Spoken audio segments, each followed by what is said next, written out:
August 16, 1977. Memphis, Tennessee. Elvis Presley walked onto a stage he'd never leave the same way again. What happened in those final 90 minutes wasn't just a concert. It was a confession, a collapse, and a moment so raw that 47 years later, people still can't look away. The air inside the Memphis Coliseum that night was thick. 12,000 people packed so tight you could feel the heat rising off their skin. August in Tennessee doesn't forgive. The crowd had been waiting since 6 p.m., some since noon, clutching tickets they'd saved for like lottery wins. Elvis was late. Behind the velvet curtain, he sat in a folding chair, head in his hands. His jumpsuit, white, studded, heavy as armor, hung on a rack beside him. Joe Esposito, his road manager for 17 years, stood in the doorway, checking his watch. We gotta go. They're getting restless." Elvis didn't move. He'd been awake for 38 hours. Not by choice. Sleep had become a stranger. His doctor had given him pills to wake up, pills to calm down, pills to perform, pills to forget. But tonight, none of them were working. His hands trembled. His chest felt hollow. "Joe," Elvis whispered. "I don't know if I can do this." Joe crouched down, eye level. "You've done this 1,000 times, man. You're Elvis Presley." Elvis looked up. His eyes were glassy, distant. "That's the problem." The crowd began to chant. "Elvis! Elvis! Elvis!" The walls vibrated. The floor hummed. And then, from somewhere deep inside, maybe instinct, maybe habit, maybe desperation, Elvis stood. He pulled on the jumpsuit. He wiped his face. He walked toward the stage. But the man who stepped into the light wasn't the man the world remembered. What happened when that curtain lifted would rewrite everything people thought they knew about the king of rock and roll. The lights hit him like a freight train. The roar was deafening. 12,000 voices erupting as one. A tidal wave of love and longing. Women screamed. Men stood. Flashbulbs exploded like fireworks. For 30 seconds, Elvis just stood there, frozen, soaking it in. Or maybe drowning in it. He grabbed the microphone. His first song was supposed to be CC Rider, a high-energy opener, a crowd pleaser. But when he opened his mouth, what came out was different. "I want to sing you something I haven't sung in a long time," he said, his voice low, almost shy. "Something that means a lot to me." The band hesitated. The crowd fell silent. He began to sing Hurt, a ballad so fragile it felt like glass. His voice cracked on the first line, then again on the second. By the third verse, he was gripping the mic stand like it was the only thing keeping him upright. In the front row, a woman named Linda Gregg, who'd driven 9 hours from Little Rock with her teenage daughter, started to cry. Not tears of joy, tears of worry. "Something's wrong," she whispered. "He's not okay." Others felt it too. The way he moved, slow, deliberate, like every step cost him something. The way he kept closing his eyes, as if trying to shut out the world. The way his breath came in short, shallow bursts between lines. Backstage, Joe Esposito watched from the wings, arms crossed, jaw tight. He'd seen Elvis tired before. He'd seen him sick. But this was different. This was a man unraveling in real time. And the worst part? Elvis knew it too. Halfway through the song, he stopped singing. Just stopped. The band played on for a few bars, confused, before trailing off into silence. The crowd murmured. Elvis stood there, swaying slightly, staring at nothing. Then he spoke into the mic, barely audible. "I'm sorry. I'm so sorry." What was he apologizing for? And why did it sound like a goodbye? Came during the third song. Elvis was mid-verse in My Way, a song he'd claimed as his anthem, his declaration of survival, when a stagehand named Charlie Hodge appeared at the edge of the platform. Charlie never interrupted a performance. Not for anything. But tonight he did. He walked straight up to Elvis, leaned in close, and whispered something into his ear. The microphone didn't catch it. The crowd didn't hear it. But everyone saw Elvis's face change. His eyes went wide. His mouth opened. The mic slipped from his hand and hit the stage with a deafening thud that echoed through the arena. The music stopped. 12,000 people held their breath. Elvis staggered backward, one hand pressed to his chest, the other reaching out for something, anything, to steady himself. His lips moved, forming words no one could hear. His knees buckled. Charlie caught him just before he hit the ground. In the front row, Linda Gregg stood up, her daughter clutching her arm. "What's happening? Mom, what's wrong with him?" A security guard rushed on stage. Then another. Then Joe. They surrounded Elvis, trying to shield him from view, but it was too late. The cameras, both professional and amateur, had already captured it. The moment. The break. For 90 seconds, no one moved. The band didn't play. The crowd didn't cheer. They just watched as Elvis Presley, the man who'd moved the world with his hips and his voice, stood there shaking, tears streaming down his face. Finally, he spoke. His voice was raw, broken, carried by the mic Charlie had picked up and held near his mouth. "My daddy's gone." The words hung in the air like smoke. "My daddy, Vernon. He's gone." A woman in the balcony screamed. Then another. Then the whole arena seemed to gasp at once. Vernon Presley, Elvis's father, his anchor, his last living parent, had collapsed at Graceland 2 hours earlier. Massive heart attack. He was 63. He was gone before the ambulance arrived. And no one had wanted to tell Elvis until after the show. But Charlie couldn't let him keep singing. Not when the man he loved most in the world was lying in a morgue 15 minutes away. How do you finish a concert when your whole world just ended? Backstage, they begged him to stop. Joe Esposito, hands on Elvis's shoulders. "We're done. Let's go. Let's get you home." Dr. Nick, Elvis's personal physician, already pulling out a syringe. "You need to rest. You need—" "No." Elvis's voice was quiet but absolute. "No." Joe repeated, incredulous. "Elvis, your father just—" "I know." Elvis wiped his face with the back of his hand, smearing tears and sweat and stage makeup into a mess. "I know what happened, but there are 12,000 people out there who spent their money, their time. Some of them drove hundreds of miles. They came to see me. They'll understand," Joe said. "They love you." Elvis looked at him, and for a moment Joe saw the boy from Tupelo, the one who used to sing gospel in church, the one who never forgot where he came from. "That's why I have to go back," Elvis said. He walked back on stage alone. The crowd didn't know what to do. Some were crying. Some were standing. Some were calling out his name like a prayer. When Elvis reappeared under the lights, the arena erupted. Not in cheers, but in something deeper. Relief, sorrow, love. He stood at the center of the stage, mic in hand, and for a long time he just looked at them. Really looked. At their faces, their signs, their tears. "I just got some bad news," he began, his voice steady but soft. "My father passed away tonight, and I don't have the words right now, but I want to finish this for y'all, because you're my family too." The silence was sacred. Then he sang. Not a rocker, not a crowd pleaser. He sang, "How Great Thou Art," a hymn his mother used to hum while cooking Sunday dinner in their two-room house in Tupelo. His voice shook. His knees almost gave out twice. But he didn't stop. Linda Gregg, still standing in the front row, would later tell a local reporter, "It was the most beautiful, most heartbreaking thing I've ever witnessed." He wasn't performing anymore. He was praying. By the final chorus, half the arena was singing with him. Voices rising, hands reaching toward the stage. Not for an autograph, not for a photo, just reaching. When the song ended, Elvis dropped the mic. He walked off stage without a word. The curtain closed. The lights came up, and 12,000 people sat in stunned, reverent silence. But the story didn't end there. What Elvis did next would change everything.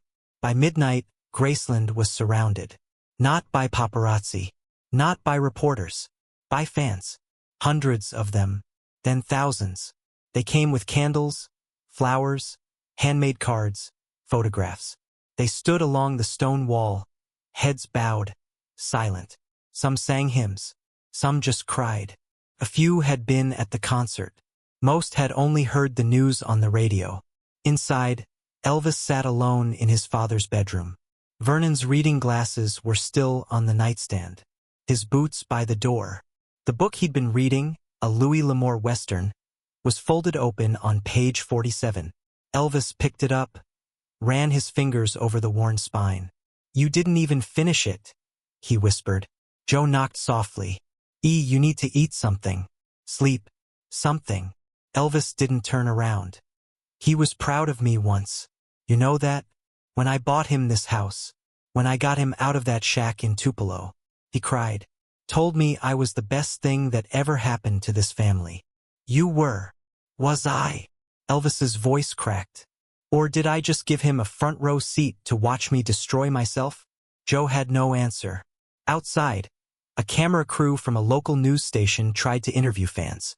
One woman, mid-40s, clutching a photo of Elvis from 1956, spoke through tears. "He gave us so much. He gave us hope, joy, rebellion, freedom. And all we did was take. We took and took and took until there was nothing left." Another fan, a teenager with a TCB pin on her jacket, added, "He didn't have to finish that concert, but he did, because that's who he is. That's who he's always been." A makeshift memorial grew throughout the night, thousands of flowers piled against the gates, candles burning in neat rows, messages written on cardboard and poster board. "Thank you for everything. Rest now, King. You don't owe us anything." By sunrise, the vigil stretched for 3 blocks. Elvis never went outside, but from his window he watched them, every single one. And in that moment, something shifted. A realization, a reckoning. The funeral was 3 days later. It rained. Hard. The kind of rain that turns Memphis streets into rivers. But the crowds didn't leave. They stood in the downpour, umbrellas abandoned, soaked to the bone, lining the route from Graceland to Forest Hill Cemetery. Elvis didn't attend the public service. He couldn't. His grief was too raw, too private.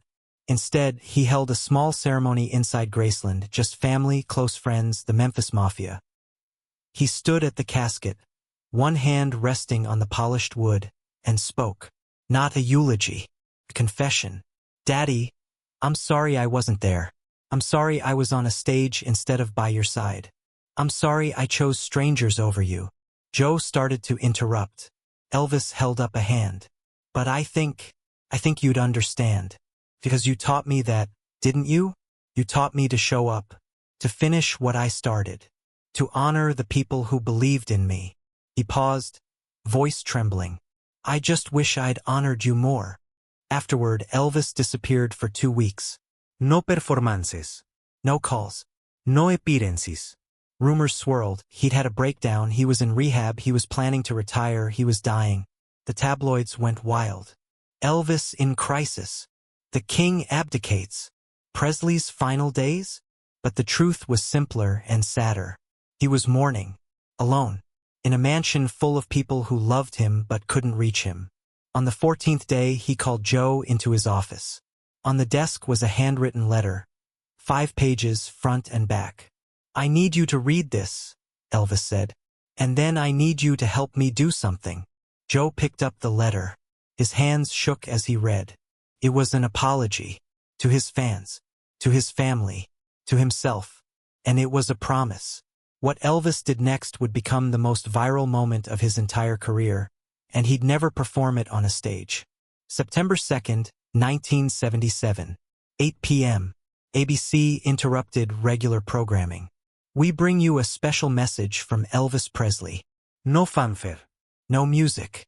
Just Elvis, sitting in a simple chair in Graceland's living room, wearing a black shirt, no jewelry, no sunglasses. His face was puffy. His eyes were red. But he was there. And for 6 minutes and 41 seconds he spoke. I'm Elvis. And I'm tired." The screen went silent. No cuts. No edits. Just him. "I'm tired of pretending I'm okay when I'm not. I'm tired of performing when I can barely stand. I'm tired of smiling when I'm breaking inside. And I'm tired of letting people who love me watch me destroy myself." He paused, took a breath. My father died 2 weeks ago, and I wasn't there. I was on a stage. Because that's what I do. That's all I've ever done. But I've been thinking, maybe it's time to stop. The phone lines at ABC exploded. Viewers called in, crying, yelling, begging. Don't quit. We love you. Please. But Elvis kept talking. I don't know what's next for me. I don't know if I'll ever sing again. But I know this. I owe it to my father, to my mother, to all of you to be honest. To be real. To stop hiding behind the jumpsuit and the lights and the applause. He looked directly into the camera. If you love me, really love me, then let me rest. Let me heal. Let me be human. The broadcast ended. No music sting. No credits. Just silence. Within 24 hours, the clip was on every news station in America. Within a week, bootleg VHS tapes were circulating worldwide. It became the most watched unscripted television moment of the 1970s. Critics called it a cultural watershed. Psychologists called it radical vulnerability. Fans called it the bravest thing he ever did. But Elvis just called it the truth. And the world finally listened. Elvis never performed live again. But he didn't disappear. In October 1977, he checked into a private facility in California. Not for addiction, though that was part of it, but for grief counseling, for trauma therapy, for learning how to be a person again instead of a product. He stayed for 11 months. When he emerged, he looked different. Thinner, healthier, quieter. He moved to a small house in Palm Springs. No gates, no guards, just a mailbox with Presley on it in plain letters. He stopped giving interviews, stopped chasing headlines. But he started doing something else. He started showing up. At a VA hospital in San Diego, he visited wounded soldiers. No cameras, no press, just him and a guitar, singing gospel songs by their bedsides. At a youth shelter in Nashville, he donated instruments, sat with runaways, listened to their stories. He wrote letters, hundreds of them, to fans who'd written to him over the years. Handwritten, personal, real. One letter, to Linda Gregg, the woman from the front row, said, "Thank you for seeing me that night. Not the king. Just me." She framed it.